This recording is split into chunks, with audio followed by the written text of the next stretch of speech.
Good morning, gentlemen. How you doing? Morning, All morning, right, all doing right. good, I don't even say good morning, so that's not even my vibe. I'm gonna be honest with you. Grand Rising, brother. bro. Oh my god, We don't that's keep it it. like that I'm over quitting the here. Keep podcast, it light. bro. You know what I'm saying? Like that whole good morning shit. That nah. What's so good about it? Good is the Anglo-Saxon word for. I I will still accept that over Grand Rising Your- any day. so what's wrong with Grand Rising? Oh, it It's be just said by it's the just most. pretentious. Like Yeah, like I don't need you saying just say good morning, bro. I don't need to be like Grand Rising King. You know what? Did you eat this morning? Like, bro, leave me alone. You know Leave me what? alone, yo. I'm trying to think of where Grand Rising came from because like it got associated with like hotels, but I don't know who like initially started saying that to even get like traction That was. behind it. Like I feel like that was like. I feel like that was like the Hotep way of like trying to like hit on a girl. You know what I mean, like Grand Rising Queen, looking Grand glorious Rise, this morning. Grand Rise, my beautiful queen, the beauty be to this glorious day. It's like Which don't what? get me wrong, kind of nice way to rizz up a woman, but like, dog, y'all all can't be saying Grand Rising. Y'all be so toxic. It'd be toxic ones that say Grand Rising. That should be a red flag immediately. It's like, oh, good morning, Grand Rising, sister. what Mm, about the women who say Grand Rising? I mean, it's weird all around. same shit applies. Okay. Listen, So I've seen it on social media. No. so it's come to my attention that we posted a clip. We posted a clip and it had some inaccurate information. Now So going by the comments, this we should just hang it up. This is our last show. I mean, I don't know how we'll recover bro, from this. don't pay any attention to that. I will say this. So the clip we recently posted about Chovy, it wasn't Chovy, it was Warner. So Faker told Warner to play Mundo. Mundo is T1's Mundo name now. But anyway, we were inaccurate. It's been said that we're saying that all Asians look alike. No, we just mixed up names and who's who. Honestly, the honest mistake of that is just the timing because it's like, oh, I didn't really hear about what Chovy did throughout the season to get him nominated. So I thought they were going off the recent performance of Worlds, being like, oh, this person from T1's nominated. The names just got mixed up. Absolutely, It's a honest mistake. And yeah. So, Also, mind you to guys, all our viewers who are watching on our clips, yeah, we can be wrong. Yes, we have, mixed up information sometimes, but we still have a good time. So, if you want to correct us, if you want to, make sure that you can come over here and troll us in person and join us in our live, 11 o'clock in the morning on Sundays, always here for you to come and just join us on Star Level. That it ain't being always said, accurate. Sometimes, you know, sometimes you mess up. It happens. we apologize. It'd be like We that. don't think that Chovy and Warner look alike. Okay. Also, how many professional league players? There's a lot of league players. That's a lot of names to remember. It is. It is. A lot. I can't 11-ish. Sometimes yeah, things 11-ish. overlap. Mm-hmm.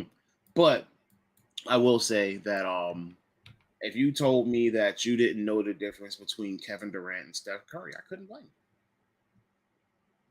It's not that they look alike. It's just that if you don't watch basketball or something like that, or if you're not completely familiar with where they are and what they do, and they both did something great that year, it's an honest mistake. I want y'all to tell me the difference between Jalen Hurts and Saquon Barkley. Who's who? Which one is which? You really are an Eagles fan now. I mean, he's rocking the Eagles, man. I'm just rocking the Cats. Cats and rainbows. It's like we're in the game. It's like we're in the game today. Like you really are an Eagles fan. Like you are rocking whole Eagles shirt, a baseball jersey at that. Gotta put my loves together. That's Baseball and Eagles. respect. Respect. I would have got the hockey one, but I don't think they had my size. So. I mean, it's neither here nor there. I'm I just, think he had you know, it though. The I remember that you were a little upset with the team that you were. Jets, yeah, man, I couldn't do it. Like, listen, I gave that team 30 plus years of my life. I was like, I was like, I Yeah, can't. I mean, I would say I'm feeling a similar way about my team, but I just can't let it go. They've had a bad 3 in a row. Hmm? Against your team's had good games past couple weeks against good teams. So I like, cheered. That I is cheered- true. I cheered your team on during Thanksgiving.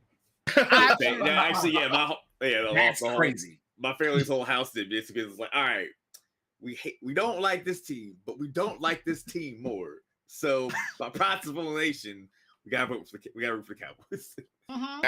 That's actually wild. I have never in my life heard of Eagles fans choosing to cheer for my team over anybody.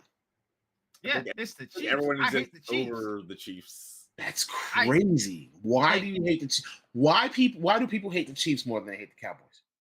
I think just because of recent examples of blatant favoritism, a lot of calls, and it seems like the league was doing what they can to push them to the forefront to potentially get the 2-peat, 3-peat, everything like that. So it's like, the Tom Brady treatment. Yeah.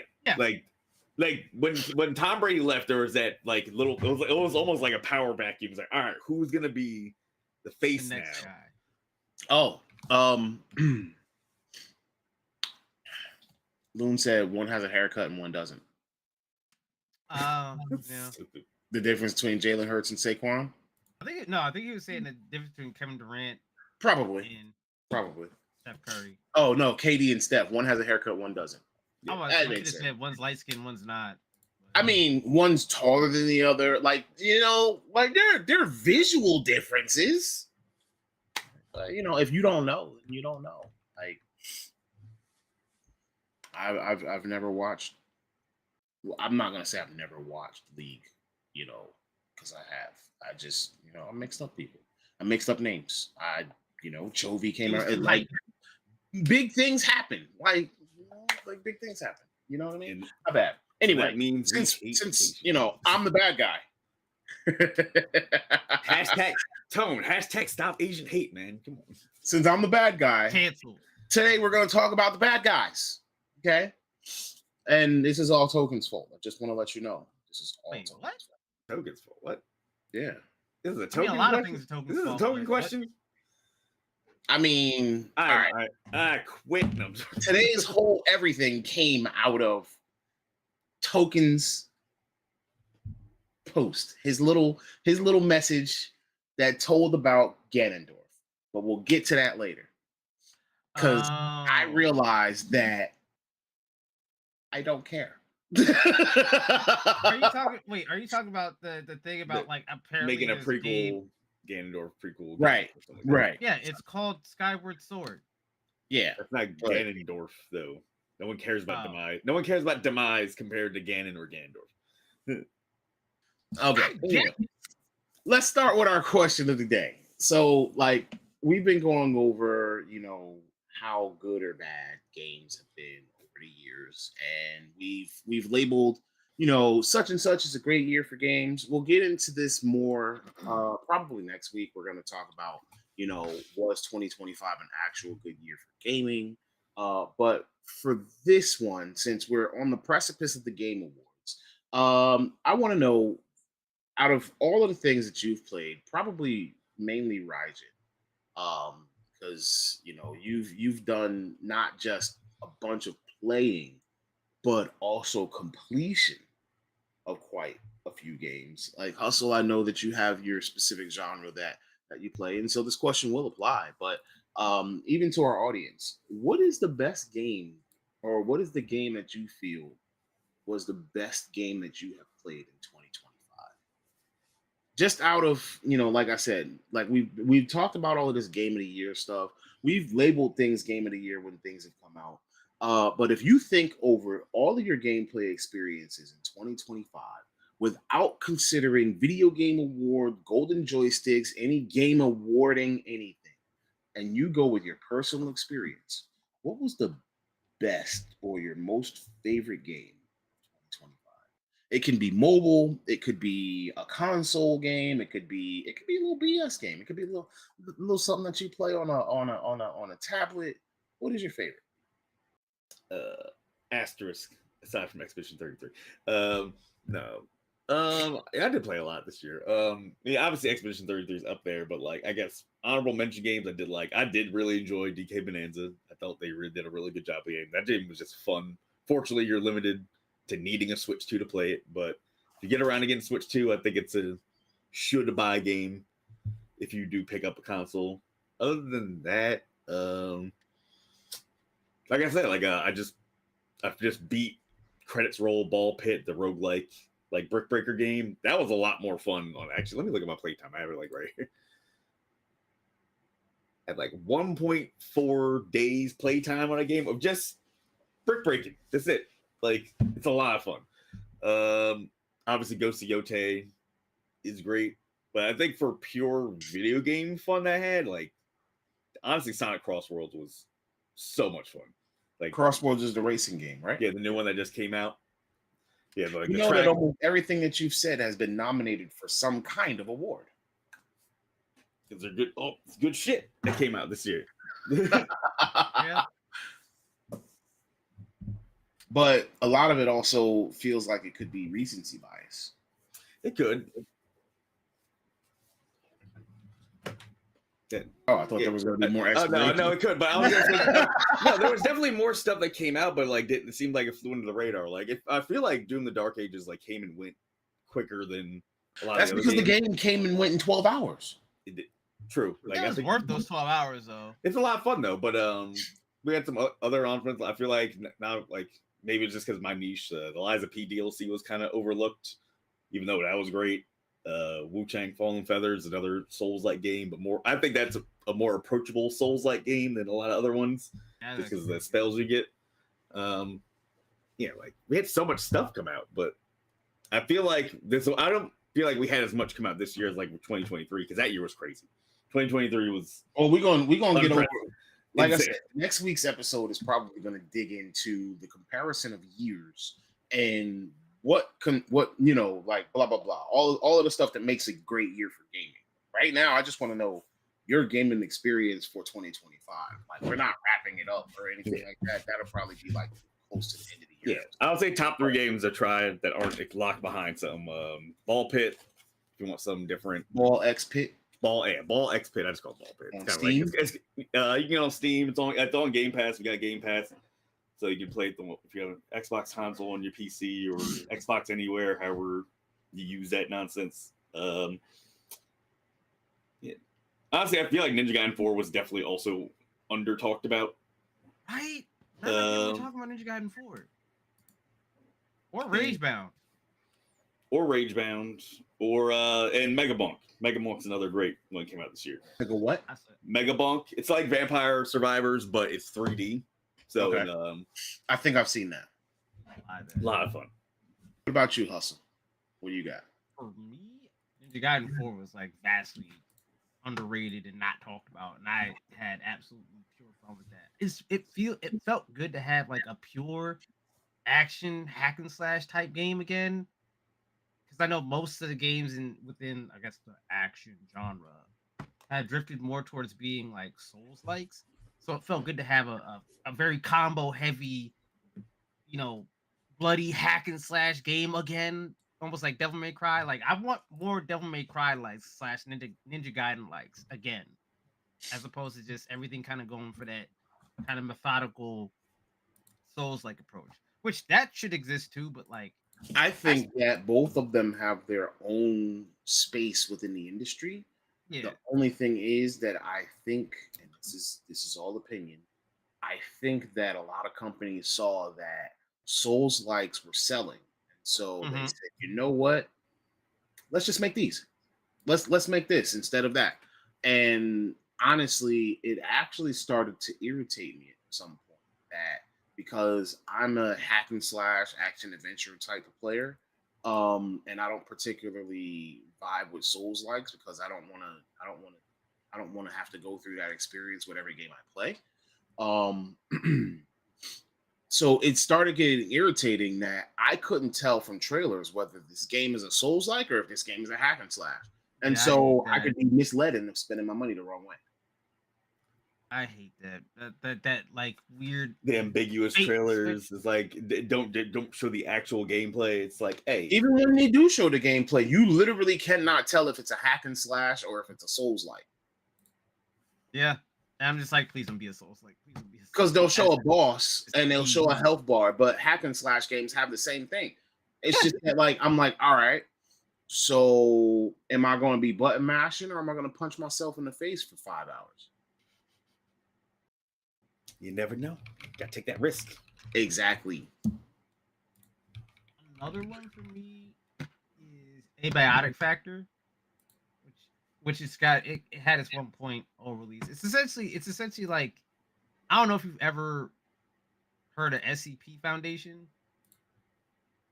No. but it's like a series of kind of cryptozoology type of things that people have contributed over the internet with like different entities. And there's this organization called the SCP Foundation, which is they're kind of like the Men in Black, where they secure these various entities and contain them. To So protect essentially, humankind. It's like that. yeah. Like you started doing the acronyms. I was like, Yeah. when I finish it up. So essentially, you're in a laboratory that's kind of like one of those facilities. It's a mix between SCP and like Half Life, in a way. If you ever play Half Life, Tone? No. Okay. Well, it takes place in a science facility, and you have to figure out like what went wrong after a big incident happens that shuts down the power, and a paramilitary group attacks the facility. So it's somewhat survivally in a way too, because you have to like secure a location and kind of build a base in there while you're also going through the story. So there actually is like a full story. And it's a like a radioactive whatchamacallit. There is radioactivity in there too, because there's like events that can I've happen. heard of the game. Yeah. It was Pretty dope. sent to me in order to play, and I didn't want to play. It's just not my vibe. Honestly, if you don't even have to do the building shit. You can just go through the story and it's pretty fucking good. Yeah, that's exactly what was said to me, and I was just I was looking at it. I was just like, no, this just doesn't appeal to me. It just doesn't feel like me. It's not my thing. I thought it was a pretty dope game within that genre. It's less emphasis on building shit as opposed to it is actually going through the story that's happening in the game. So I thought that was really dope. Another one that I think isn't really talked about a lot, but it's like it's an indie title is called Fumes. It's kind of like Twisted Metal, and Mad Max, and like somewhat kind of roguelike elements, but not really. But like looter elements are in it too, because you blow up cars in it. You take their parts to customize and upgrade your own car. It's pretty dope. It's like $20. No, I think it's less than $20 right now. Y'all should check out Fumes. It's like 20% off right now. Okay. It looks like we lost Raijin, Number. at least on my side. Am I not Now, here? there you go. Okay. What I want to so I'm gonna just give like one or two examples of games that have stuck with me through 2025. So there are probably a couple. One is a mobile game, Chaos Zero Nightmare. It's like a roguelike card style, action type of game. And when I say card style, it's basically use cards to select your moves. Another one is Where Winds Meet. Can't get enough of that game. I don't get an opportunity to play games as often as as most others. Like I don't actually get a chance to have hands-on time with video games. It's not like, a lot of people think, oh, you work at home, you can just, play games all day. I can't. I don't. I wish I could, but I don't. And then additionally, the third one that actually sticks with me is Digimon Time Stranger. Yeah, that's another one on the list I gotta play. Of course, there's Monster Hunter, but everybody knows I'm a Monster Hunter fan, so you would expect that answer. Saying Now, the follow-up question is, I want to ask, what made your game picks great? Because like it's easy for us to be like, yo, this game was fire, but what made your games great? Like what made your picks great? For Bollocks Pit, I didn't until I started really playing it because at first it starts so simple. I like when games have in like not really portrayed like deeper intricacies of like do more advanced levels and stuff like that. Because like you play the game, you start up, it's like, all right, I got a character, I shoot balls, hopefully I do enough damage in the angle I shot at. But then you find all the different combinations, and when you're outside of the levels, you build up a farm which can give you different buffs, or you can farm materials, make other buildings to unlock other characters, to unlock more combinations of characters, because later on you can combine taking out two characters at the same time and getting both their passive effects. So you're trying to think, all right, is this a good combination for this level compared to like some of the things I run into? So I like when games like surprise me. I was like, oh, I gotta like sit up a little bit and think about how I'll play this a little bit. What else to say? Mega Bonk is because I like other games like Vampire Survivors, but I don't like Vampire Survivors. If that makes sense. It does. Because Vampire that Survivors is a genre now. Vampire Survivors, the base original game, is a little too repetitive. It doesn't have much advanced stuff that goes on. It's just like play a little, unlock characters, that's it. Mega Bonk's the same thing, but it being 3D opens the last one's like, oh, I can actually like jump off this cliff to like maneuver and dodge enemies and stuff like that. And then same thing. It adds a layer of depth that you're looking for. Exactly. Like it just being like 2D and like just slowly scrolling along the screen, and it's like it like Vampire Survivors just got too slow for me. And then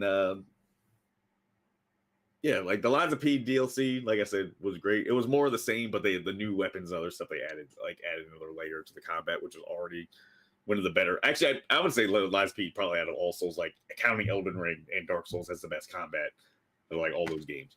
So that being improved was nice. Like sometimes I want more of the same, and sometimes like. So how would you convince someone to buy this game? Lies of P over like a vamp? No, I mean either one of these games over like Mega Bonk. Mega Bonk. Over like a Vampire Survivors. Like, what would you say to somebody to be like, you know what, you should buy this? Are they coming in like and they like Vampire Survivors, or they want to try Vampire Survivors? I'm trying to convince them just from zero. I'd say Mega Bonk also, if you like that old school, like popping in quarters and retrying game over and over feeling at the arcade, then that gives you like, if you want to capture that essence again, because obviously every game is like, all right, start from the checkpoint, start from the checkpoint, start from the checkpoint, start from the checkpoint. I like these roguelikes because they give you that feeling like is going to the arcade over and over, going to Menlo or in the break and be like, I ain't be Ghouls and Ghosts today, but I might be it tomorrow because I got more quarters this time. So I keep trying over and over again. But yeah, it captures that childlike wonder. Like I keep trying this game over and over again until I figure out or perfect it. Yeah, trying to get that perfect run. That's what makes roguelikes very addicting. It's like, damn, I can get this perfect. It's like, I almost got there. I just need that one weapon, and I can get it perfect. Also, if somebody might need your fixes, like if I get the fireball this time, it's gonna be perfect. My run's gonna be perfect this time. Yeah, that's honestly what made Skull so addicting. That was another really great roguelike. That's not new. That's older. SKUL for those who like roguelikes. Check that out. It's a good game. Okay. What about you, Hustle? What made your game picks great? Ninja Gaiden 4 it just felt good to have a very competent hack and slash action game that's very combo heavy because like I haven't had a chance to play one of those in a long ass time. It's one of my favorite genres, if not probably my favorite. You know what I mean, I haven't. We have last one we had before that was like what DMC5, I think. Yeah. That was the last one we had. Did Before that- didn't- Or didn't Ninja Bayonetta Gaiden 4 4. give or you Bayonetta. that most difficult game feeling like the old ones? Like it was hard, right? I'd say it's a little bit more reasonable than the older Ninja Gaidens. Okay. Older Ninja Gaidens, And actually, like, we have Bayonetta 3 2022. That was after DMC. that was only on Switch, and I didn't play it. I probably will buy it at some point, but like I didn't get to play it because again, it was locked on Switch, and I want to play that shit at 60 frames on like my PS4 or PS5. That's why I didn't get to play that shit. But it felt good to just play like a really good combo heavy hack and slasher. That I want to do flashy stuff and look cool doing it. That's all I want in the game sometimes. And that's what Ninja Gaiden 4 gave me. Now, granted, I think a lot of people will probably, I'm not gonna say a lot of people, but I think some people will be mad at the fact that you don't really play Ryu in it. You play a new character in it majority of the time. Spoilers. I mean, it's not really a spoiler. It's literally in the trailer. That guy's all over Messing the with you. trailers and the game. There were articles about playing as Ryu and people not playing it. You know, so yeah, if you were looking to play as Ryu Hayabusa and Ninja Gaiden 4, don't pick the game up unless you know that you're not going to be Ryu Hayabusa. All right, But- so go ahead. I was gonna say, but they did it in a way that so you know the problem that I had with Devil May Cry 4 was the fact that like Nero wasn't fun to play in Devil May Cry 4, but that was like the quote unquote replacement for Dante for the majority of the game. Yakumo was actually really fun to play. That's why I didn't Nero- mind playing as him through majority of the game. I was like, I like Nero's this dude. first game was Devil May Cry 4, right? Or was Yeah. it 3? 4. It was all right. So yeah, Nero was not fun to play. Nero's gameplay style was completely different from what I was expecting when I picked up the game. They forced Nero on me, and then by the time I got to the end of Nero's story, and I adjusted to his gameplay, they switched me to Dante. He told you to do all of Nero's levels all over again. All Like, over reverse again. time. Backwards from level 1. So bad. It was so bad. It was so bad. Yeah, the design choices of Devil May Cry 4 will always be interesting. Yeah. 5 was a lot better, but Bro, I didn't get to play Dante a lot in that again. bro, At least that game was an even amount of levels between all three characters. True. bro. And Nero played a hell of a lot better in that. Oh my No, god. but the fact of the matter is, like, I got Nero worked up and got all of these moves and was like, all right, he feels good now. And then it was like, all right, Dante, start from scratch. Yeah, but Dante gets really cool weapons in that though. Yeah, and I'm The talking about in fucking 4. suitcase? I'm still talking about in 4. Yeah, that's what I'm saying. Like, And I'm Dante's just cool like, ass but weapons. the fact of the matter is, like, you made me go back to feeling powerless after letting me, you know, like, you don't let me level these and play these characters side by side to power them up so that by the end of the game, I'm feeling like both characters, no matter what you put me in, have this power level or like whatever. Like, you literally let me power scale Nero and then you rent me back down to Dante and make me have to power scale him. Yeah. You know what's weird too? Is that both the Ninja Gaiden games that came out this year, you do not play Ryu. Yeah. Because in Ragebound, you're not playing Ryu either. So I don't know if they're trying to like. I think at this point, the franchise is so old. It's like it's been so far removed from the last major entry. People don't care specifically that you're playing Ryu anymore. Yeah, They just want to see a new game. I mean, in the new Prince of Persia, like with Lost Crown, you're not playing the Prince. You're playing like a mercenary, like effectively a mercenary that works for that kingdom, like stuff like that. And you have to save the Prince of Persia. So it's like little tweak. Shinobi on PS2, you're not playing as Joe. You're playing as what the hell was his name? The main character of Shinobi on PS2. Because it's not the normal guy. On the PS2 one? Yeah. I don't remember. Okay. Hatsuma, whatever. Yeah, I think it's Hatsuma. What up, Goji? So if you were trying to convince somebody to buy the games that you suggested, Hustle, what would you say? Like, this is my bet. Like, if you like, yo, this is my favorite game this year. Like, how would you convince somebody that these games are worth buying? Got a Shark Tank him. What's your best pitch? Best pitch. If you're someone who's been dying to play a flashy action, from scratch, huh? From scratch, from zero. What do you mean? Somebody who doesn't know anything about the game. Doesn't know anything about the game. I'd say if you like ninjas, and you want to play with a bunch of really cool weapons, then I would try Ninja Gaiden 4. Terrible pitch. I got you. I don't know. If you don't want to be a little bitch, you'll play this game. Oh my god! It's like, With your teeth and picking. there's got scratch that. People having a conversation. I have these conversations. I'd be like, yo, like if it was Ninja Gaiden 4, for example, it's like, yo, do you like ninjas? You like running up walls and feeling like super powerful and like using ninja tools and stuff? And like, do you like hack and slashes? If you like ninjas and hack and slashes, then you want to pick up Ninja Gaiden 4. Like, this is a game that you want to play. You're going to go through these things. You're going to feel satisfied because you're going to be chopping people's heads off. Like, the game is crazy. Like, the game is good. Like, I think that you should play this. Also, if you want a more stealthy approach to stuff, but you like ninjas, definitely pick up Assassin's Creed Shadows, because that is a great ninja game. Like it really does nail it. Like, I mean, Assassin's Creed Shadows gives me a vibe of being an open world game, like Ghost of Tsushima, mixed with kind of like a Ghost of Yotei kind of vibe, because the two characters play differently. That's true.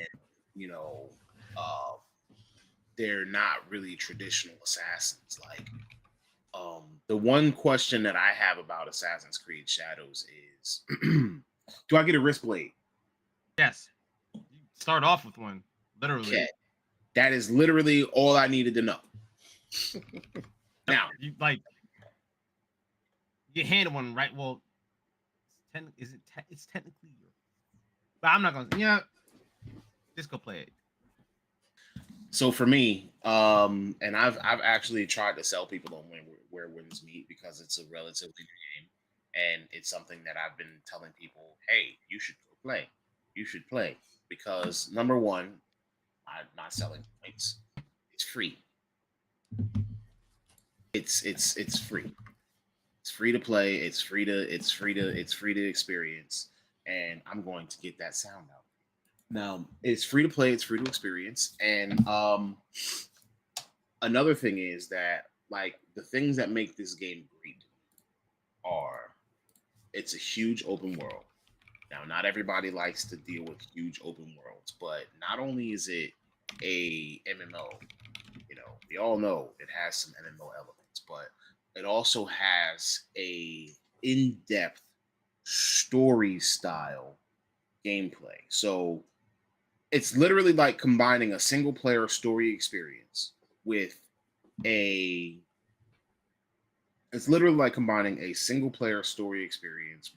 MMO, with an MMO experience, but that are separated.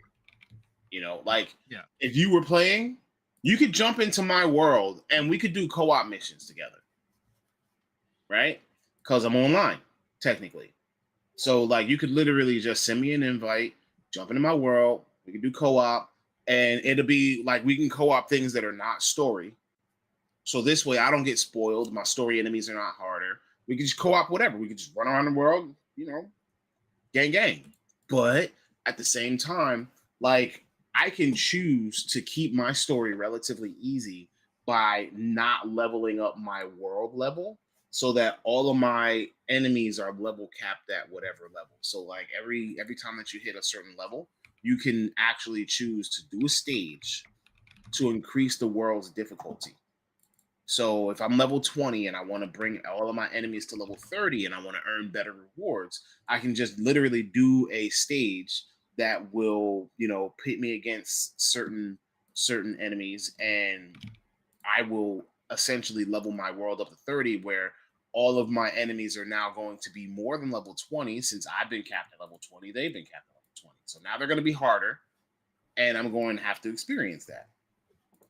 Now, additionally, you have, multiplayer chill vibes. You can go online and you can cultivate together. You can do, chisao, all those types of things, like in a group setting. You can do PvP.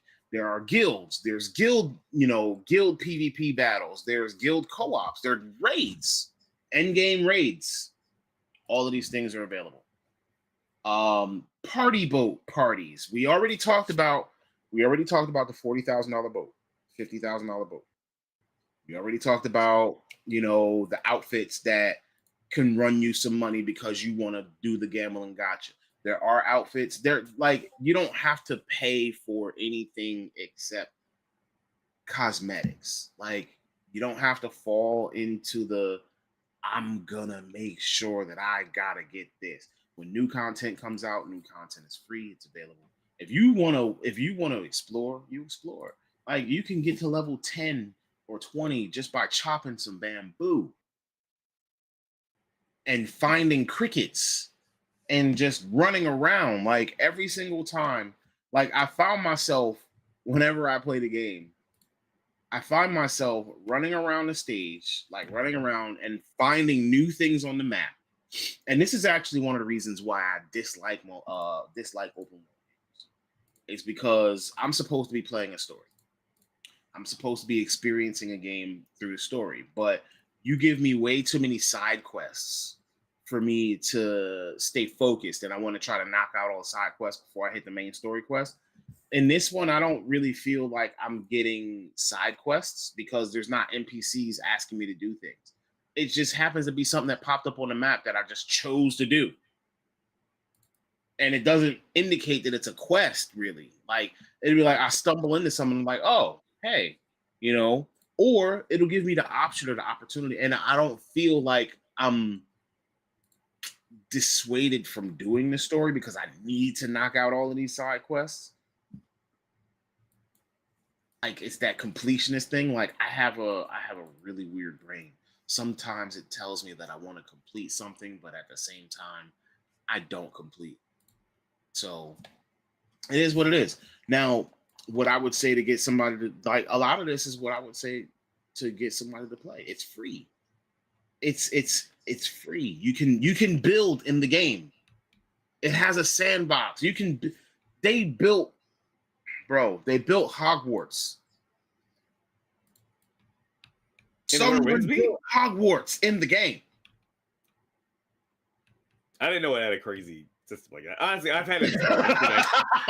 I've had it installed. I just need to actually play it. I didn't install Someone it. built Hogwarts in the game. Like, it's crazy. Like, the building can be that in depth. Like, you can literally craft your building materials and build things. Like, it's crazy. So, I mean, again, I'm about to say, but do you think that the problem with a lot of open world games is that the world isn't that interesting to actually like explore? It doesn't really. I think it's not just like NPCs just throwing quests at you, but I think it's also like is the world interesting enough for me to want to explore? Because one of the best things I think about Cyberpunk 2077 is that Night City made me want to explore Night City. It made me want to like move around in that world and discover as much shit as I possibly could. And I still do that. Because I'm always finding new shit. One thing I say is if your open world doesn't want to make me just literally just wander around for 20, 30 minutes, just no missions, no nothing, just wander around, just like explore, then I don't think you have a well-made game world like that. If it's an open world game. I agree. Because I've discovered so much crazy shit in Cyberpunk. Just walking around. I was like, I just want to feel like driving around. Ooh, what's that alleyway over there? Huh? Oh shit! I found a talking pistol. Like, I love that about that game, bro. Like, there's not a lot of games that really make you want to explore the world like that. So, Shmoney, the game I'm talking about is Where Winds Meet. It's a free game that's available on PC and PS5. You can get it from Steam, Epic. You can get it off the PlayStation Store. It's free. And it has like a building system that a lot of people aren't really completely sure that exists. So, I've been playing a little bit of it. Another one was Borderlands 4. One thing about Borderlands 4 that I'll say is best Borderlands game of all time is Borderlands 2. Second best best Borderlands game of all time is Borderlands 1. This is not counting the offshoot Tiny Tina's Wonderlands, etc. I would say full Borderlands game. Like, I think pre-sequel is better than 1.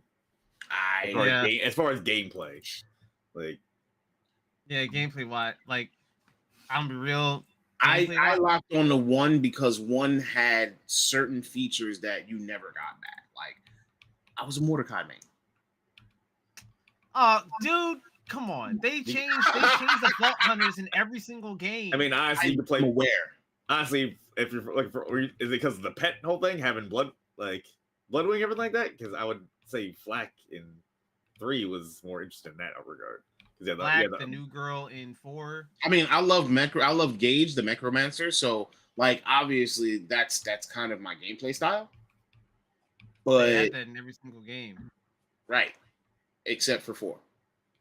Yeah, they do. So Siren is kind of the pet character. I get it. She still has a. That's why I've been playing with the Siren. But obviously, what I'm saying is, like, when I say Mordecai main, it's like I'll never get Mordecai back. It's not even the pet thing. It's not Bloodwing. It's the fact that I'll never get Mordecai back. And I also tend to pick the person who's geared to be like a sniper. 3 better than 1? I mean, okay, if we're gonna go off of gameplay, yeah. Yeah, if we're going gameplay, yeah, the 1 is. I mean, again, 3 is better than 1. We can't really go off game. Like, we can go off gameplay, sure. I'm talking about story elements and everything. What kept me interested? I couldn't finish 3. Like, I tried. I finished the pre-sequel. I finished 2. I finished 1. I couldn't finish 3. I'm gonna tell you this. I think 3. And I don't finish games.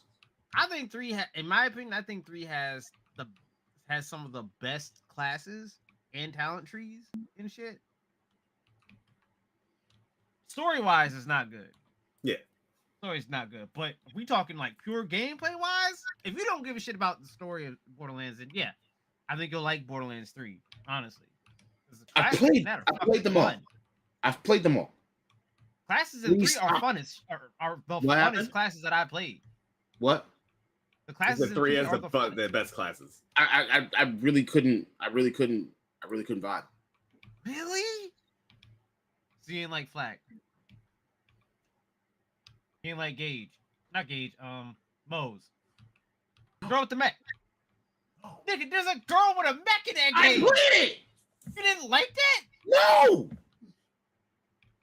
The game got dry. I'm not saying that the game was bad.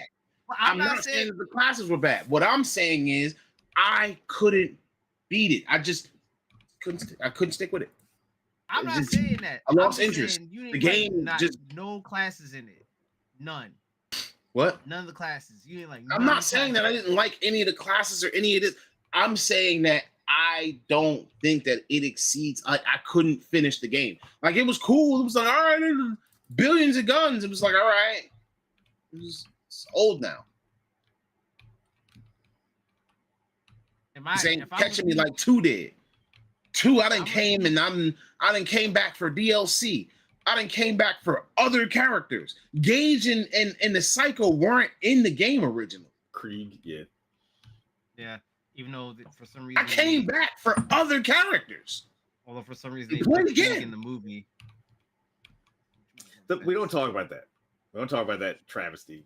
I still haven't watched that. Did you watch it? I want to talk about.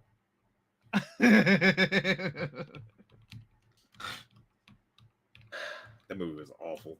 My God. I would still rate 2, 4, 1. Wait, no. 2, 4, pre-sequel, 1, 3. Yeah, pre-sequel got such a bad rap when it came out. I was like, I love the pre-sequel. It got such a Are bad you rap when it came out for right? some reason. I do not understand why. I was like, it's fun. These classes are good. Watching And the fact that you can play as Handsome Jack. well, You can play as a Claptrap. clone. It was a clone. Not really. I'm aware of what it was, but But I would say that you can play as Handsome Jack to not spoil anything for anybody, I like even though the Henderson. game has I been was out. gonna But say, like, even that I was was a gonna say, selling point. like, it was also just dope seeing how Handsome Jack became Handsome Jack. Like, Yeah. see, you all right. Here's my thing. You said you only like 1 because you beat it with your homie. My thing is that I always have to give homage to the original because without 1, we would not have it anymore. I mean, that's true. What other looter shooters in this genre, like what other games in this genre would have led to the birth of something like a Borderlands 2? Hellgate London. Only real ones know about that. Although technically, hold on. Whoa. If we're gonna go, If I want to be hard here. if I want to be a stickler, no, like the first looter Diablo shooter is what game. made Borderlands exist. Well, no, but I'm not saying that. I was going that the game that reason why we have Borderlands. I forget if it's people that worked on Hellgate London. Hellgate London was supposed to be the first looter shooter Diablo style game. Remember we demoed it near Comic Con years ago. Years ago, and then it launched in a flop. But then a lot of the elements of that game got translated into Borderlands. That's what I'm saying. So, like, we can say that Borderlands 1 is the worst Borderlands, but because it was slower. I didn't say it's the slower. worst. No, I'm not saying it's the worst. Yeah. I did not rate that as the worst. It's worst gameplay, but it's not the worst game. Yeah, worst game. I'm just saying, like, even it being the worst gameplay, like, it still did a lot that other first-person shooters of that time weren't doing. It still did enough to chunk out a little piece of that Call of Duty crowd. And there is Piece of still that nothing Battlefield that's, crowd. and there is no other game that is in that genre of like looter shooter like that. Like At that time, Destiny no. didn't meet that. Destiny didn't meet that same level of like Well, quality. even now, nothing scratches like Borderlands does properly. Like there are other Well, games. that's what I'm saying. But like, especially at that time, it was a little slower, but it was still innovative. Which I need to go back and play. And like the I fact mean, of the matter that you can connect with the first Borderlands characters and still feel like the game has the worst gameplay because it was, like I said, the only thing they did for Borderlands 2 is crank the speed up a little bit, give you more enemies, you know, a little bit of a bigger world, you know, like different places to travel to. Like Borderlands 1 was by far the smallest, the slowest. So yeah, that could make it the worst, but taking what it is for the different times, I would argue that Borderlands 1 was a great game. That's why I put it where I put it. Oh, yeah, Because I'm without not saying it, it's a bad game. I love Borderlands 1. yeah, but a lot of people would say it's a bad game. I would hate it. It was boring. Gameplay wise, yes. I don't think it was bad gameplay wise. It's In just, compa- I'm it's talking just about a little in too slow. comparison. It was you just moved too slow. That was all it was. Yeah. Which they fixed in Borderlands 2. But as far as gameplay goes, the gameplay loop was still refined. The shooting was on point. Everything felt good. The abilities felt good. The enemies were still varied. It was slow. Which obviously you have to make it. You have To to this make day, it it's still a weird progression. design choice why they made it run as slow as it did. And it was Yeah. cel-shaded, and that turned a lot of people off too. It still is a genre breaking marvel because there was It no literally other game carved in out that. its own. There's no other game that segment. does that. That's what I mean. It Naruto. carved out its own segment. Borderlands 1. I remember Like I said, what was that? I'll be the what's bad that- guy today. What's that move? What's that game? It's like Godfall, God something. Is it Godfall. Godfall? Godfall. It was supposed to be Godfall like- tried to be like Borderlands third person looter slasher, which honestly I would have loved if someone could make a really good, competent looter slasher. That'd be dope as hell. But they What was failed wrong at with it. Godfall? I mean, it was okay. It didn't hold you. Like, If I they wouldn't make a say the Godfall game was 2 good or bad. The game was literally mediocre. It was a If they- 5. If they make a Godfall 2 and improve on everything, Yes. Then that's not the same game. It ain't. But what I'm saying is Godfall was literally like, if I have to be on an honest scale of 1 to 10, Godfall was a 5. It was mid. It was absolutely mediocre. It's not a bad game, but it's not a good game. And that's where I think we mess up, because we take, like I said, when it comes to where wins meet, IGN gave that game a 6. A 6. And so a 6 from IGN, if we look at the way that we hold weight to reviews now, means that game is almost unplayable. Yeah, it's a death sentence for like. That's literally a death sentence for games. There's a lot of people that will strictly only go off IGN, GameSpot, whatever. Correct. yeah. And literally giving a game a 6 is a death sentence. Why are we viewing a 6 as a death sentence when bad games should get 2s? That King Kong game and that Gollum game should have got 1s, 2s. Because they're unplayable, they're technically unsound, they're buggy pieces of crap, and they're not fun. There's nothing redeeming about those games. Gave us some great memes though. They That is did. true. They very much so did. But where wins meet, even if you didn't necessarily enjoy it, like I was sharing with you guys Asmongold playing it, and Asmongold is known as a hater of games where he can't do certain things or whatever. Like, he likes Dark Souls games, but legitimately him being a big fan of like Souls type games, and he said that the game would probably rate a 9 out of 10 for him. He said he only started playing it so that he could prove IGN wrong. Or see what they were talking about. Game's garbage, game's garbage. I know a lot of people don't like Asmongold. That's fine. You know, they call him the Roach King or whatever you want to call it. But he literally played this game and gave it his honest takes. First day, after the first day, he was like, yo, this game is probably like an 8, 8.5 to me. And he was like, it might go even higher. And as he kept playing it, it just went higher and higher. And he just found that there was more content to do. Like, because they time gated content in the first couple of days. And he just kept finding there was more to do, more to play, more to experience. So yeah, like I said, these are things that I would say to sell this game. This is how I would convince somebody to try these games. You know what I'm saying? And then Chaos Zero Nightmare, that's just for my whole mobile gotcha game, you know, like, but like it's a roguelike and it's actually challenging.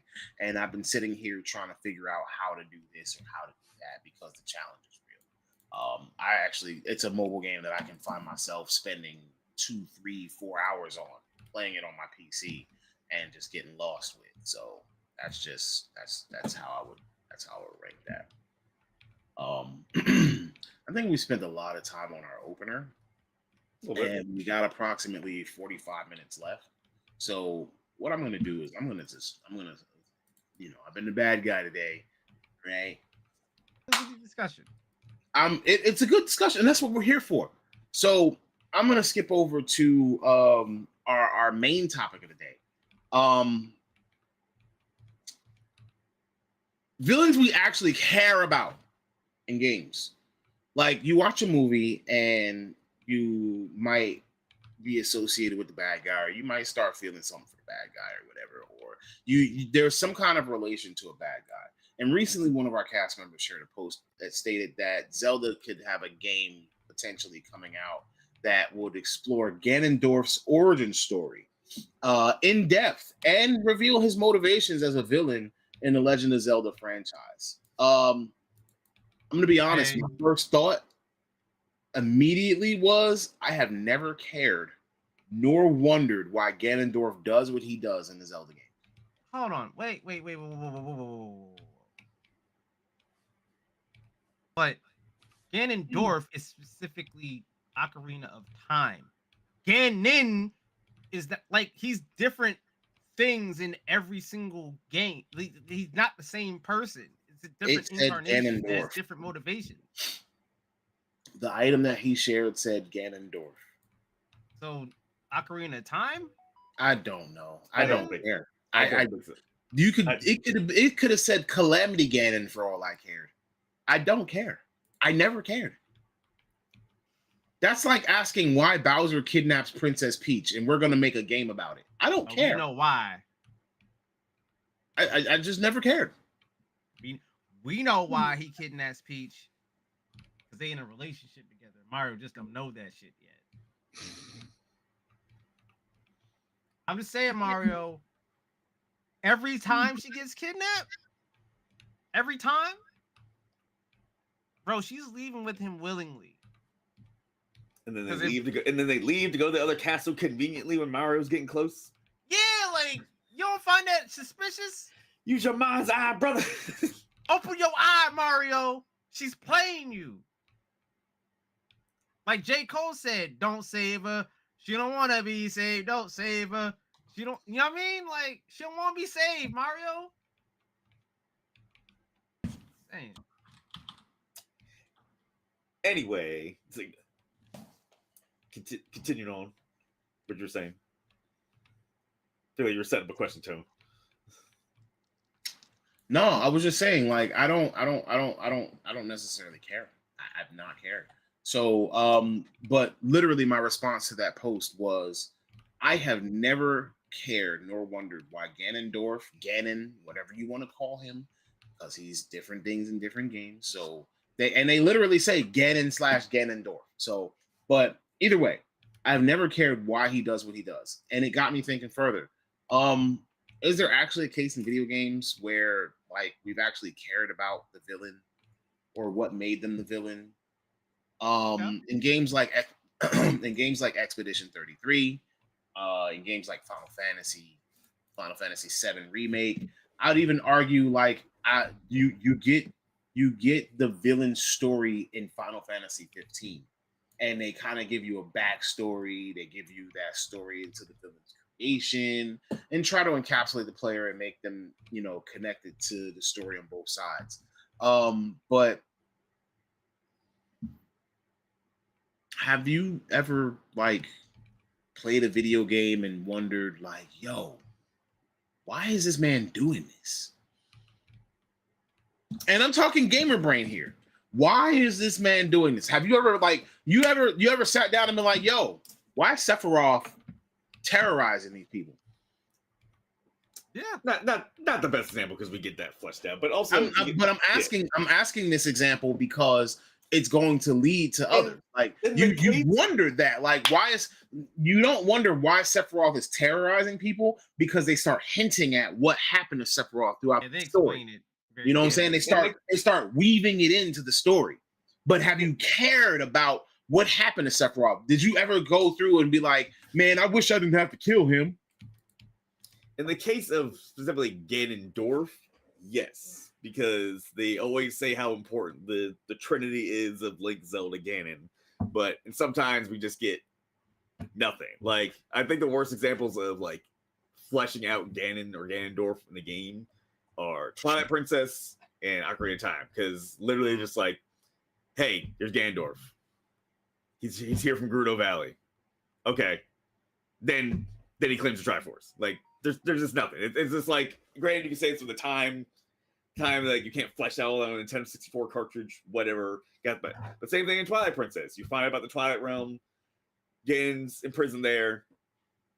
He kills some sages in a flashback, and then you don't see him till the end of the game.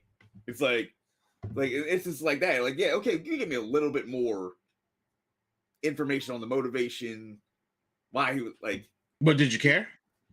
I personally do. I like villains being fleshed out like that. I agree, but that's what I'm saying. I've never cared about Ganon. I've never cared about why Ganon does what he does, and it's weird because I like when villains are fleshed out. Tell me that playing Final Fantasy X, you didn't actually enjoy hearing about Jecht and Sin and how Sin is created and blah blah blah and then Seymour doing his thing and giving you subterfuge. I mean, in the case of like Ganon, you all know the problem I think I have with some of the Zelda games. It's like, okay, so in almost every single Zelda game, you always meet some iteration of like Zelda's dad, right? So she has a parent. You never get to see any iteration of Link's parents, any iteration of like Ganon/Ganondorf's family ever. Never. I don't think there's ever been a hint of like any version of Link's parents, right? The only game is Link to the Past with his grandfather or That's uncle, it. whatever it was at the start of the game. He gives the sword when he was trying to save Zelda. Yeah. Other than that, like, even not Great Time, he's an orphan, lives in a treehouse by himself. Like, Twilight Princess, he lived in that town, but he didn't have parents. He just he was there. Yeah. You know what? That makes me think. What Zelda game has made you care about Link? None of them, to be honest. Yeah. He's kind of, it's weird meaning to say, but he's just kind of the engine for Faceless you. protagonist. There's no words. He's the engine for you to enjoy the game. I know and care more about Samus than I do Link. Like, Yeah, Samus has a family. Like, we only get Link fleshed out in the manga, but they don't adapt the manga. The mangas were made after the game, so the game, the games influence how the manga went. Oh my god! Like, what?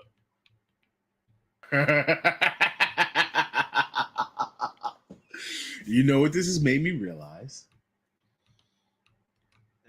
After all of this time, and y'all are gonna hate me for this one. You're gonna say Zelda's an RPG? I don't know where you were going. I was just being stupid. I mean, it is an RPG. Zelda has bad storytelling? Zelda's a bad game. They're bad games. I don't know if I can. Zelda's a bad game. I don't know if I can go on that. What elements of Zelda make it good? The gameplay. Oh. If that's all you're literally creating a good game strictly off gameplay. Yeah. Your storytelling is buns, bro. That is kind of wild though. Like, gameplay really does kind of carry. I mean, let's be honest. I might be a hot take for the game. Sonic 1 and 2 don't got stories really. The gameplay's fire though. Well, they tell a silent story. You don't know why Sonic, but I don't know, I'm bro. sorry, I don't like calling him Eggman. You don't know why Dr. Robotnik is doing what he's doing. But in the beginning of the game, you see him bundling up a whole bunch of baby animals and bouncing. He was gonna turn Although I would say, given the time period that those games came out and the Sonic animated series, that kind of fleshes out a lot of the shit of those characters, at least. But it's the same thing. It's like I was saying, I brought up the Zelda manga. It's like I have to then now read a manga to get characters fleshed out of a game I already played. True, Same thing. Like, easier, but what's more accessible though, a cartoon or like that? The manga, because like, let's be honest, the cartoon was just a cartoon. It didn't really capture any like serious story elements. Even in the cartoon, it's not really fleshed out. Let's be honest. Sonic Underground was more fleshed out story-wise than the regular Sonic the Hedgehog cartoon. Wait. There's two regular Sonic the Hedgehog cartoons. There's the darker one that was on ABC, and then there's the comedic one that was on WB. Which one are we talking about? I like the regular one. The darker one, right? Or the comedic one? I mean, they're both comedic. One just has slightly less comedic elements. Yeah. Sonic Underground is the most mature story. Like, yeah, the darker one where Robotnik's turning everybody into fucking robot versions and shit, roboticizing everybody. Yeah. That's what's happening in the games too, but the games don't tell you that. You have to use the visual clues that the game tells you. Is it fair for us to compare something like Sonic to something like Zelda? I think so. Because Zelda's literally an action adventure RPG style game, whereas Sonic is literally a game where you just know that you pop in and you run But you're running to save your friends and jump on things. Zelda Like, if I'm being honest, Super Mario 1 didn't really feel like it told a story. You start running. You mean Jumpman? Like you didn't see Princess Peach getting snatched. You just knew that she was at the end of the game. Yeah, it's not like Golden Ghost where you see the girl get kidnapped at the start of the game. You're like, all right, that's what I'm saying. Mario, you literally just start on the stage and you just run. So you talking like, even though Mario came out a little bit before Sonic, right? That genre of games, Mario did come out before Sonic. I'm saying like you gave me the look like I'm saying Mario is like a weird history thing of like to get to the official first Super Mario Brothers game. I know. You had to go through the Donkey Kong but then there's also that plumber game. Just Mario Bros and shit. Yeah. But I'm just saying, like, if you take the game for itself, like Sonic 1, Sonic 2, whatever, and you take Mario, like, they didn't tell a story. Like, it was that genre of run and jump on things' heads. Yeah. Jumpman. Whereas, like, Zelda's intent has always been to try to tell a story, but it's never been. This just goes to show Mega Man's the best franchise. You got that story right in that first game. I mean, you're not wrong. It all comes back to Mega Man. But I mean, in terms of like caring about villains, it depends on the game. Name me a game where you cared about the villain. Final Fantasy. That does a good job. I did say Final Fantasy games do a really good job making you care about villains. I would say RPGs aren't like one of my favorite villains. I would say RPGs aren't a good argument to say because you would expect the villain to be fleshed out in some type of way. Yeah, because you are spending at least like over 20 plus hours within that world. So. Chasing them. Yeah, chasing them, getting cutscenes, seeing like them kill people or whatever they do. Like, even though Final Fantasy 6, Kefka's fleshed out by the end of the game. That's what I'm saying. My favorite villain is Kefka. I mean, I cared about the villains in Elden Ring. Did you? Yeah. I wanted to see what was at the end of this game. Like, why was this world so fucked up? Like, what was the cause of literally everything that happened in that world? Yep. What villain did you care about the most? I cared about. There's a lot though. There's a lot of shit in that game. There's a lot. You have to uncover the lore of it. Like, I know it is. I would say I didn't see. That's an example of a game where I feel like they gave you too much, because you had so many different bosses and so many different villains, and there was so much messed up stuff. And you were a single individual person that you could follow the storyline, but like, who was or what was the overarching villain? The Erdtree? No, the Elden Beast. The Elden Beast that landed in the lands between it started the cycle. Yeah. But what was the Elden Beast's intent? You don't know. The Elden Beast literally came from space. They literally gave you no information about the Elden Beast. Yeah. Who was literally the villain?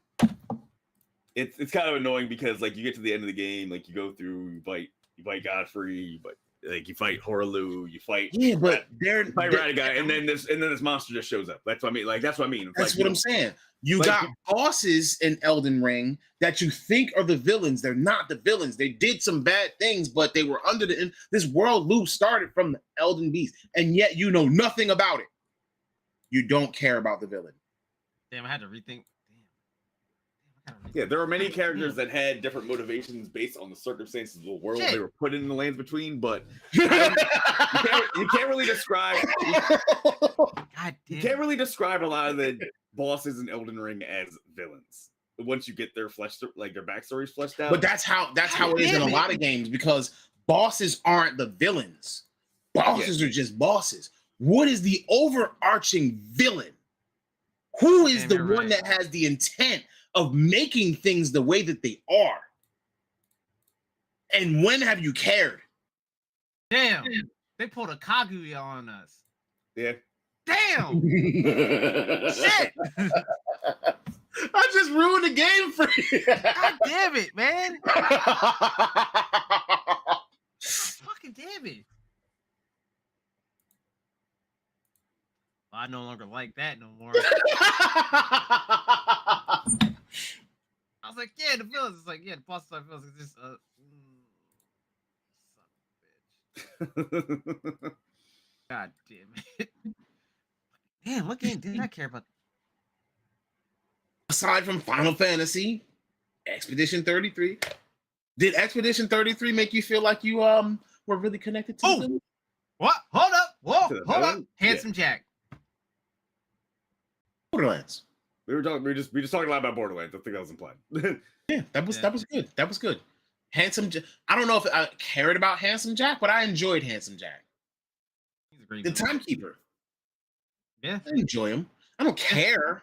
Timekeeper's pretty good. You know, but he told us what he was doing and why he was doing it, you know? Like Borderlands does a really good job, even from the first one, kind of fleshing out their villain and who's stopping you and why. So we always know that no matter what, somebody's stopping you from getting to the vaults. Ooh. There is a villain I actually do care about. Phallus and Warframe. I mean, I know you didn't get that. Actual story. He's basically part of why a lot of the problems exist within that world. He's a giant piece of shit. That's fair. Probably one of the most evil characters in games. Mm-hmm.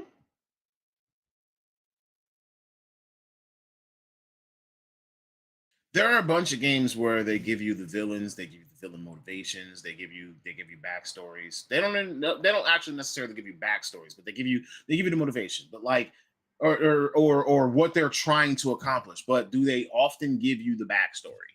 Do they often tell you why somebody is doing what they're doing? Like in Baldur's Gate 3, the motivation is literally world domination, isn't it?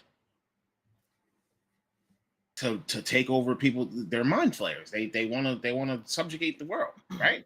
Mm-hmm. Yeah. You didn't have to care beyond that, but you got it. You got the information, and they weave the story around that whole. They weave the story around that whole concept. You know what I'm saying? Like they even weaved in like little other experiences that help enhance that. So like now. We already talked about what makes a game good. And now we're finding out that good games are not good games. I don't know. That was a wild ass. I mean, apparently we can jump to conclusions since, you know, even though those are not the words I said, but apparently since quote unquote, we said all Asians look alike. So now we can just say games without good villains are bad games, right? That's what we can do. We can jump to those games without villains are bad games. Without good villains or without good villain stories, like Zelda. Like jumping to Zelda is a bad game. It's like saying that you know what I'm saying. But still, it's a broad generalization. It might have not great storytelling because you don't know certain things. Like, sure, we know about the Triforce, we know about, everything, but like, I've played through some Zelda games fully and didn't fully understand what the Triforce was. I just know I've seen it.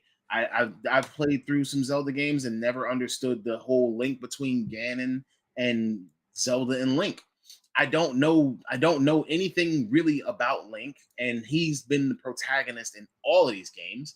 You know more about Zelda than anything else, and then every time you play, the story changes, the history changes, everything about it changes. So you have to literally take each one as an isolated incident or isolated story almost. It's like a Actually. multiverse because it Well, technically is a multiverse. I have a whole book of it. So we're yeah, very well, familiar. it's very complicated and like And convoluted that's the problem. because there's technically, I think, is it 2 or 3 branching timelines? There are 3 branching timelines, Yeah, there's like 3 and each of those branching timelines has its own branches. But that's what I'm saying. Yeah, What makes that good? Storytelling wise. it's actually pretty terrible to start from from a storytelling perspective or continuity perspective. It's actually very terrible. It's very disjointed. It's complicated. It's convoluted. It makes it hard for people to connect the dots between games properly, and there's a lot of speculation that has to go in between. Like apparently, I believe if we're going by time. Hold on, wait. Where is it? So you got the Zelda Compendium, right? Yeah, I got the Hyrule Astoria. Now, let me ask you a question. How is you doing that any different from them giving you the lore for Destiny on the card that you have to go on a website and read? Oh no, I would argue this is worse because like I had to buy a book just to see what the actual. There's the page. I was just trying to find the damn page. Like, yeah, here's the timelines, branches in the 3 different timelines. Okay. That's crazy. But the annoying thing is that like the timelines are based off like it's kind of like butterfly effect. Different decisions will cause different things, stuff like that. It's like if the hero is defeated in Ocarina of Time, it's one timeline. If the hero wins in Isil Gandorf, that's a different timeline. And if the Sacred Realm gets protected, that's another timeline. It's just like, and you go back to being a kid. It's like, it's weird. It's weird. It's extremely weird storytelling. It's disjointed. So what makes a good video game villain?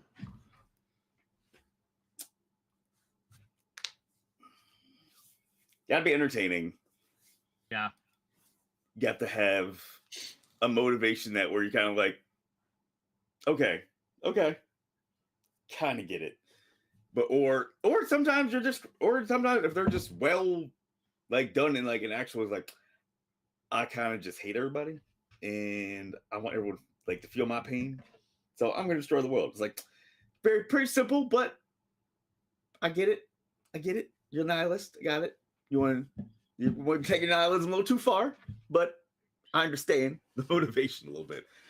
Like Heads of Jack we were talking about before, it's like such a like nails the entertainment factor. And even though it's just like he kind of wrong for trying to open this vault, but I kind of want to see him open the vault at the same time.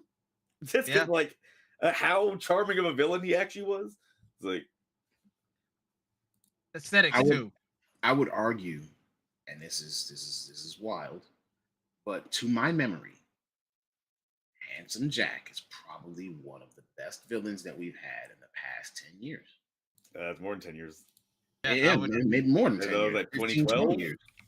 Borderlands 2012? Yeah, like but Handsome Jack is still one of the best villains that we have had because Handsome Jack was also in the pre-sequel. Like Handsome Jack had his, you know what I'm saying? He had his time. You know what I'm saying? And I would argue that he was probably one of the best villains that we've had in video games in quite a long time. Could you name a better villain than Handsome Jack? Better villain? I'm trying not to be biased, but for me it would be Sephiroth. Because the guy is basically just living an entire lie throughout the entire fucking game. which is kind of sad when you think about it. Like all So his is he the motivations villain? are a lie. Is he the villain? He's a tragic. He's a villain. victim. He's a victim and a villain. He's a tragic. Yeah. He's a tragic He's a villain. victim because he's living as a villain through delusion. Delusion. The guy basically had no choice over his entire life. Not his Throughout entire work. life, but since he became a soldier. I was gonna say Arasaka from Cyberpunk is Yorinobu is definitely up there. Yeah. As a Oh villain. yeah. Yes. Cyberpunk Cyberpunk had great. Yorinobu is definitely up there as a fantastic villain. Most of honestly before Handsome Jack, most of our best villains were like also Red Dead Redemption 2, Micah is Yeah. up there. Okay. Ooh. I was gonna say going back to GTA like San Andreas, like Officer Tenpenny Yes. Big Smoke too. and Smoke. Who's the villain in GTA 5? Wait, what? Who was the villain in GTA 5? There were at least 2 to 3 villains. 2 to But 3 they're- major villains in that. But they're not as good as like San Andreas or the villains in 4. Like I think that was the one thing that did I'm annoy gonna be me honest about with you. 5. To me, the villain in 5 was Trevor. Nah, it's like But Devin based on Weston, based on perspective, you could say Michael is the villain in Trevor.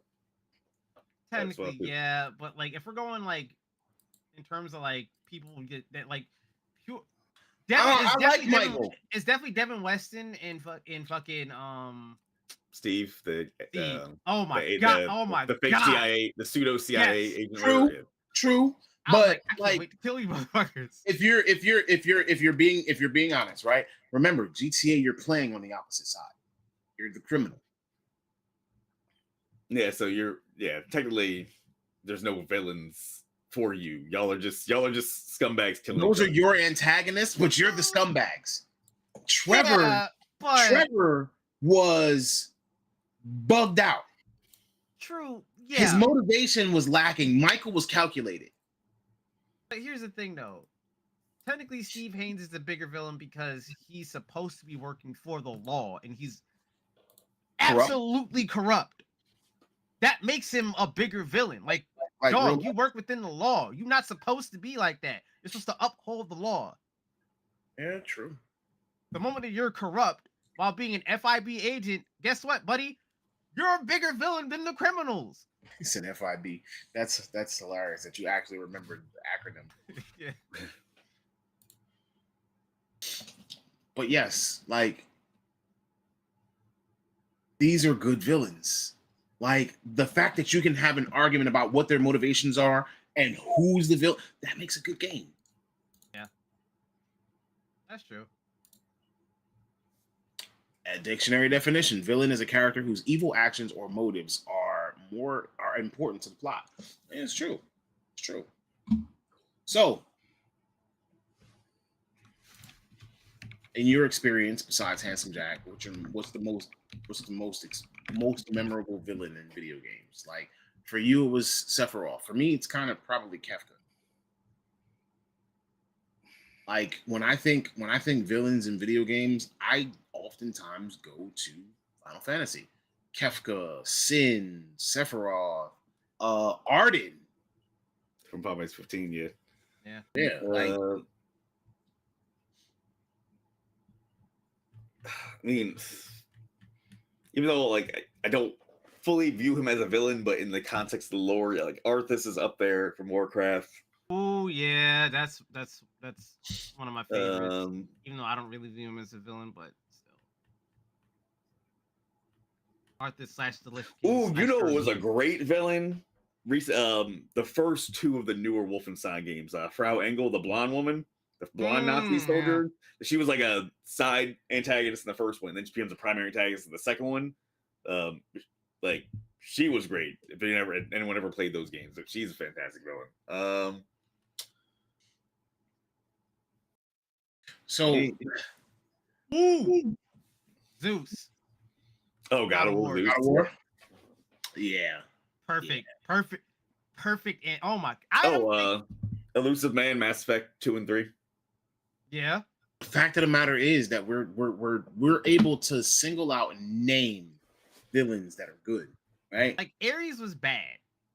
Zeus was far worse. Yeah, but now here's the next question: But- how important of a role does a villain play in the game we play? Games we Well, play.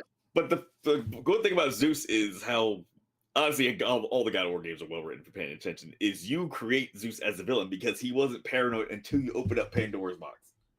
Oh, that's right. Yeah. So you opening Pandora's box to fight Ares at the end of the first game literally causes the roadmap for Zeus going crazy and then betraying you. Yeah. But didn't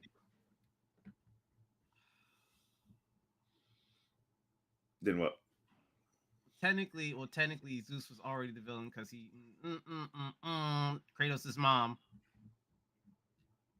I'm the villain. Yeah, but, because but he's at that a point, mom. but you don't know that until near the end of 2. Yeah. Yeah. So how important does a villain play in the games we play? Like, how important of a role is a villain? Like, could a bad villain make you stop playing a game if the game is extremely good? I mean, apparently not, considering that No. Ocarina of Time is considered one of the greatest games ever. And considering that Zelda overall is literally a cult following, and I'm sorry, Taco, I know you love Zelda, but it's technically a bad game. Like, it's a great game, but like the story is terrible. There really isn't much. So can a bad Okay. villain ruin a good video game? I think they would have to be like astoundingly annoying to the point where it's just like my whole mood is just destroyed when this character pops up on screen. It's like, I don't want to play this shit. It's like, yeah. Cause okay, I mean, but at the same time, it gives you motivation. I was like, maybe I get to shoot him in the head later. Like, is that that's the motivation at that point? yeah, like ironically enough, too, like fucking, if you want me to be real, Virgil in Devil May Cry 5 is a worse villain than he is in 3. If you want to be honest with you, like his motivations. First off, I feel like he shouldn't have came back in 5. He should just have permanently been dead after like. As soon as that motherfucker was named V, I knew Virgil was coming back in some way. It's like, I was like, it's a really unique letter to be using for a character name in this game. Should have just let him die. Like if Virgil had just died after 1, I'm like, all right, cool, I'm fine with this. Like, that's cool. His story came to an end properly, right? But it's like his motivations made absolutely no fucking sense in 5. Also, what's annoying about that in 5, it now makes me not care if a character dies. Like, if they're of that descent in that series, if they die on screen, I'm like, they're gonna come back. Yeah, I he agree. trivialized his death. Villains are very important because it gives a clear contrast to good and evil. The issue is that sometimes you are the person doing evil and the good guy is the villain. So because your villain is technically your antagonist. So like it depends on how the game is formatted and structured.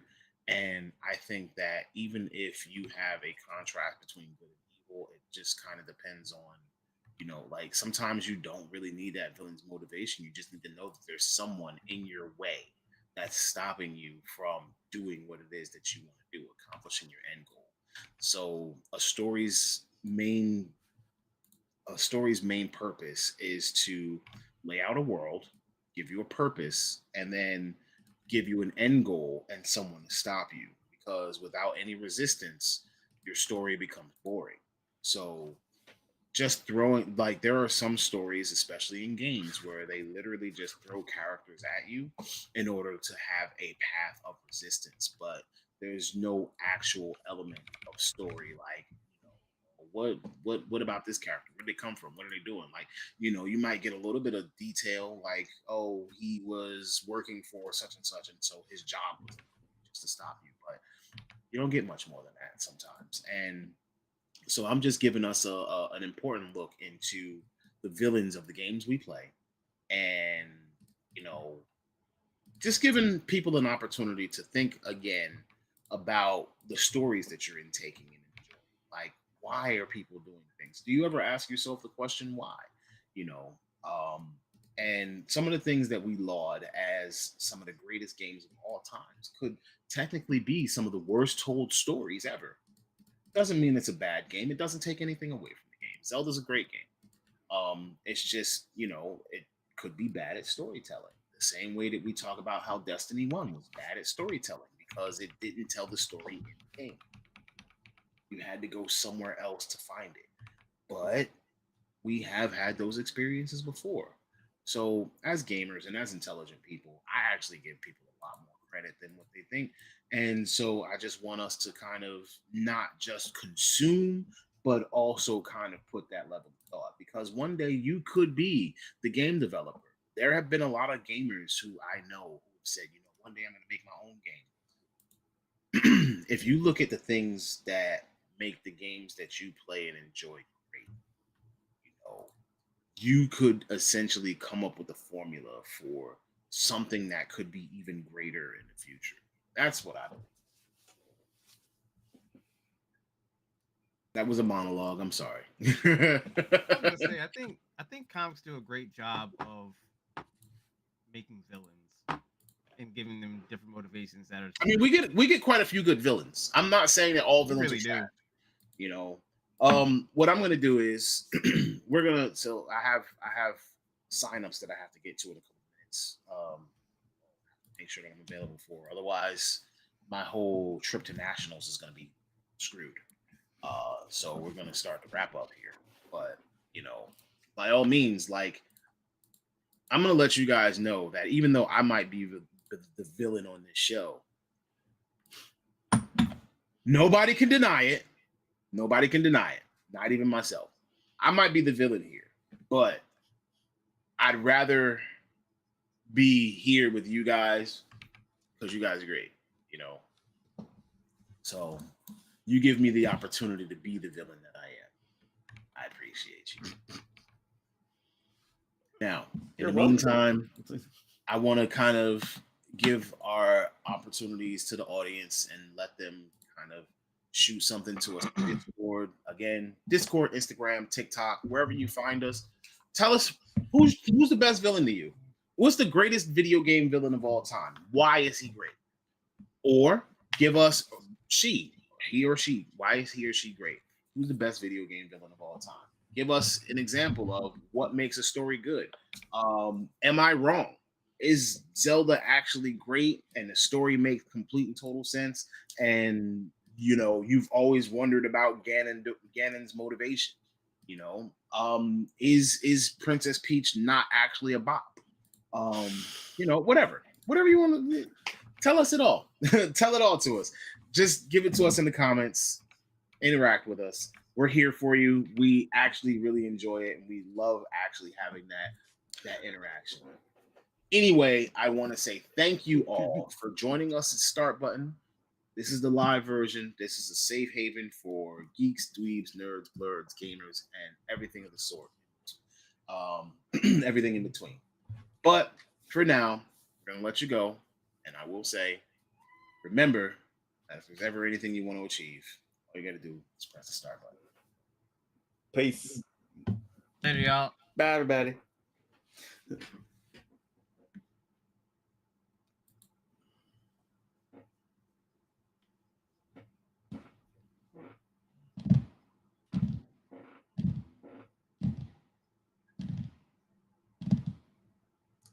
Are we still on? We are.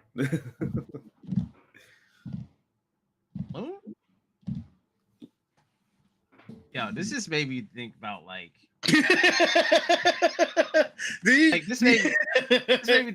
this made me think about my problems with Devil May Cry 5. It's just like, yo, literally doing all that just so he could fight Dante again. It's like, this is fucking he missed his brother. I did all this just so I could defeat Dante again, only to lose to Nero. It's like, this